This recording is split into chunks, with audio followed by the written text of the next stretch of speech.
ગત 9 માર્ચ 2025ના રોજ ગોંડલના પૂર્વ ધારાસભ્ય જયરાજસિંહ અને તેમના પુત્ર ગણેશ પર રાજકુમાર જાટ નામના યુવકને મારવાનો તેના પિતા રતનલાલ જાટે આક્ષેપો કર્યા હતા.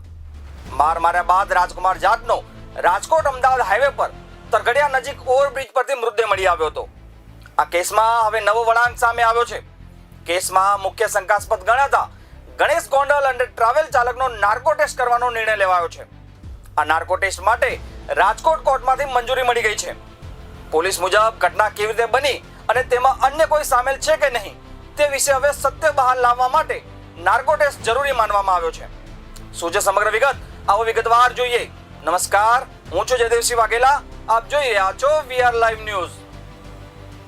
ગત 9 માર્ચ 2025ના રોજ ગોંડલના પૂર્વ ધારાસભ્ય જયરાજસિંહ અને તેમના પુત્ર ગણેશ પર રાજકુમાર જાટ નામના યુવકને મારવાનો તેના પિતા રતનલાલ જાટે આક્ષેપો કર્યા હતા. માર્યા બાદ રાજકુમાર જાટનો રાજકોટ અમદાવાદ હાઈવે પર તરઘડિયા નજીક ઓવરબ્રિજ પરથી મૃતદેહ મળી આવ્યો હતો. આ કેસમાં હવે નવો વળાંક સામે આવ્યો છે. રાજકોટની judicial magistrate of the first class કોર્ટે ગણેશ ગોંડલ તથા ટ્રાવેલ ચાલક રમેશ મેરનો નાર્કો ટેસ્ટ કરવાની મંજૂરી આપી દીધી છે. આ પહેલા પોલીસ તપાસમાં મહીસાગર ટ્રાવેલ્સ નામના બસ ચાલક દ્વારા અકસ્માત કરવામાં આવ્યો હોવાનું સામે આવતા પોલીસે રમેશ મેર નામના બસ ચાલકની અટકાયત કરીને બસને કબજે લઈ કાયદેસરની કાર્યવાહી હાથ ધરી હતી.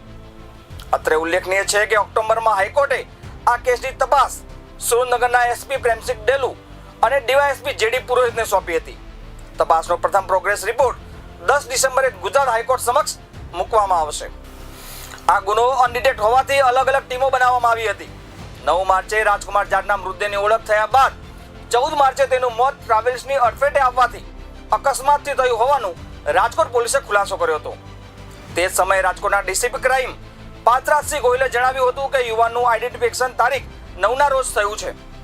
આઈડેન્ટિફિકેશન થયા બાદ ફરિયાદ લઈને ફેટલ એક્સિડન્ટનો ગુનો સૌપ્રથમ દાખલ કરવામાં આવ્યો હતો. ફેટલ એક્સિડન્ટનો ગુનો અનડિટેક્ટ હોવાથી અલગ અલગ ટીમોની રચના કરવામાં આવી હતી.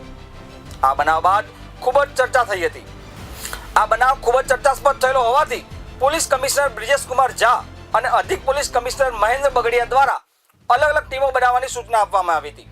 જેના આધારે જ એસઓજી, કુવાવડા રોડ પોલીસ મથક, એલસીબી ઝોન 1 એમ અલગ અલગ ટીમો બનાવીને વિવિધ સ્થળોએ સતત ચકાસણી કરવામાં આવી હતી. ત્યારબાદ સિનિયર અધિકારીઓ કે જેમાં પોલીસ કમિશનર, અધિક પોલીસ કમિશનર, ઝોન 1 દ્વારા સ્થળની વિઝિટ કરવામાં આવી હતી. જે વિઝિટ કરીને કયા સમયગાળા દરમિયાન આ બનાવ બન્યો તે જોવામાં આવ્યું હતું. ત્યારે હવે આ કેસમાં મુખ્ય શંકાસ્પદ ગણાતા ગણેશ ગોંડલ અને ટ્રાવેલ ચાલકનો નાર્કો ટેસ્ટ કરવાનો નિર્ણય લેવામાં આવ્યો છે. આ નાર્કો ટેસ્ટ માટે રાજકોટના કોર્ટમાંથી મંજૂરી પણ મળી ગઈ છે. આ વિષય પર જે પણ અપડેટ હશે વીઆર લાઈવ તમને સતત બતાવતું રહેશે. ત્યાં સુધી મને આપશો રજા. નમસ્કાર.